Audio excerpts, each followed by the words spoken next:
If you received a message from a god and a compass to point the way, you'd listen and go, right?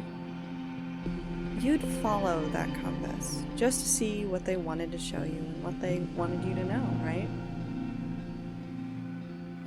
You'd go as far as they wanted, making your way across the world to places far from where you normally roam, right?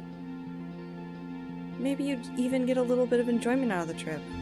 Life is about the journey after all.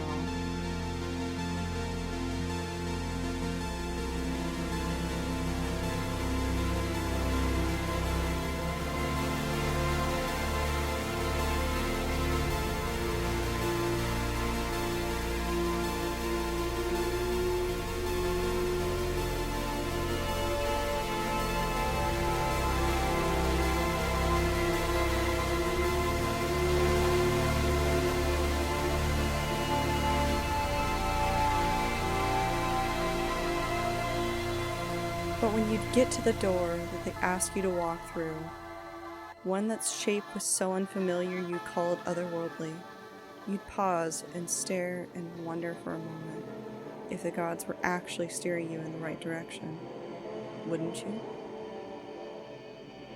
Maybe it doesn't matter that they might destroy you.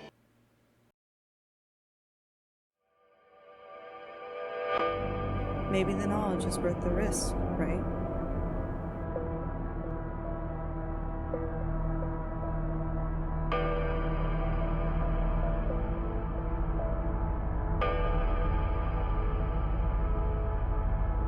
Maybe you get lucky, and you get a piece of knowledge that other mortal souls wouldn't get. Maybe it's a veiled threat. Maybe it could somehow be both at once.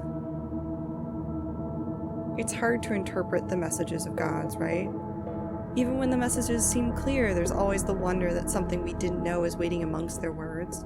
Sometimes you hear a promise where there's a threat, or a solution where there's another problem. But you will always see what you want to see, hear what you want to hear. You will ignore whatever greater message is put in front of you to deal with the meaning that you pull from it.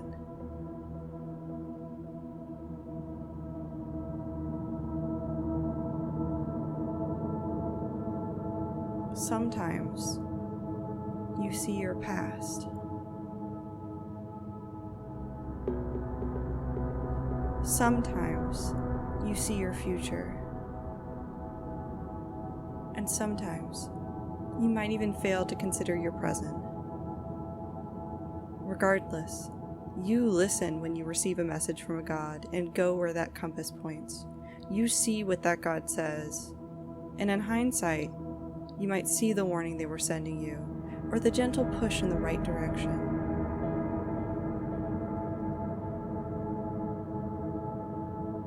Then again, it's harder to see it in hindsight when you forget the messages you've been shown.